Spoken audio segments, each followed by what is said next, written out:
2, 1.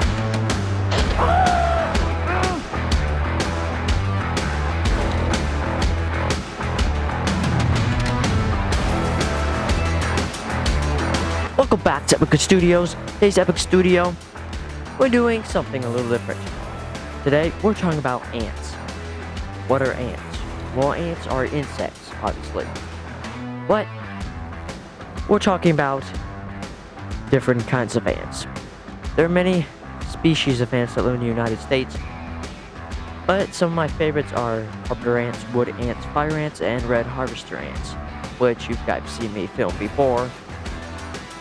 And it is funny because some ants bite and sting. I like to talk about this all the time, but some people don't believe that ants sting, and some people don't believe that ants bite. Which, red harvester ants can bite and sting, so can fire ants. But carpenter ants cannot sting, they can bite. So wood ants can only bite too. So you'll be like, what's the difference between a wood ant and a carpenter ant?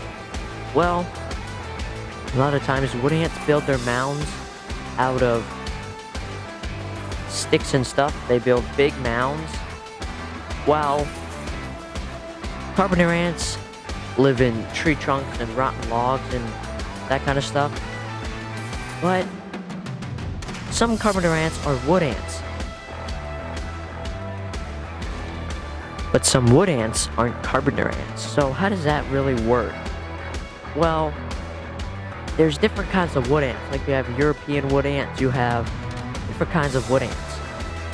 And it is pretty good that there's different kinds. And a lot of times what you could tell the difference is wood ants definitely are bigger most of the time. A lot of times their wood ants are bigger than carpenter ants. But they both spray formic acid, which formic acid is an acid, so it does burn your skin a little bit, and it does burn. It may put welts on your hand after it stings you, but I've done this a lot, where I've stuck my hands in like carpenter ants and wood ants, but it does hurt.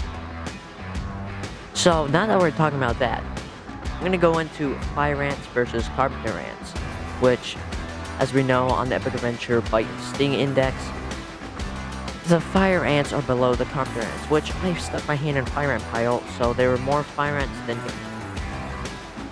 than red harvester ants.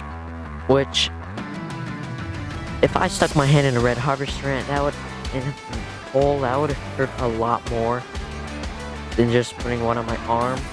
So yeah. So the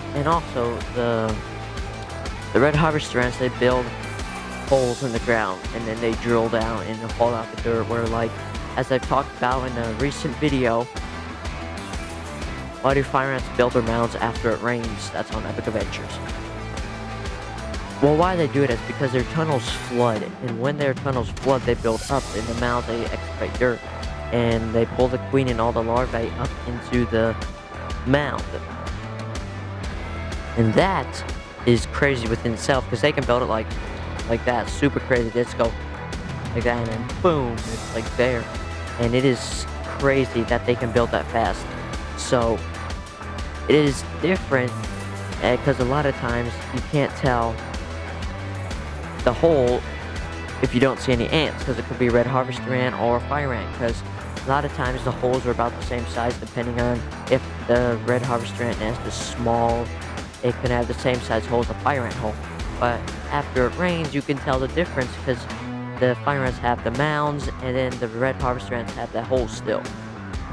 And they're really fun also, because you can tell where the red harvester ants go because they build ant trails.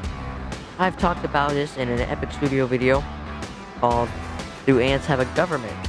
Which we went over this before, and they do have a government, which we've seen, and they have ant roads, which red harvester ants do have that, so they can collect food and stuff.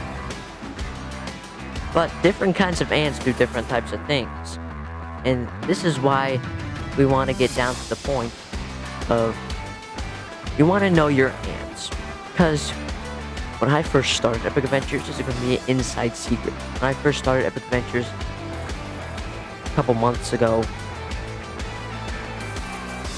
it was crazy because I thought red harvester ants were leafcutter ants, but I found out doing research that red harvester ants and leafcutter ants are two different things, which there are leafcutter ants in the United States, and they live in Texas. But red harvester ants and leafcutter ants, there's two different things about them. Red harvester ants can bite and sting, where leafcutter ants can only bite, and that's how you know. So I got stung by a harvester ant and realized that they weren't leafcutter ants, and so then I had to go through and change my mind to think that they're not leafcutter ants, which it's a little hard to change your mind. But yeah, it is just amazing how many ants there are and how they work. Just they work so in unison that it's like they're all there just to help one another, which they are.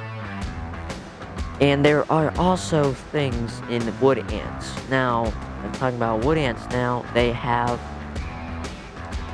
super colonies, which they have a couple of queens in that colony. And then they have mounds everywhere, and those mounds are friendship. But then you have other wood ants that are not super colonies, they are enemies, and those mounds will fight against each other. And it is just amazing how you can have an infrastructure of ants that are just built together. They're like a family, and all the queens get along. It's like having one kingdom, but having like 5-10 kings in that one kingdom. A lot of times that doesn't go well because they all get along, they all fight. So it's pretty amazing how ants can get along with all those queens in there. And so yeah, thank you for watching Epic Studios. Stay epic, keep exploring. We'll see you on the next Epic Studios.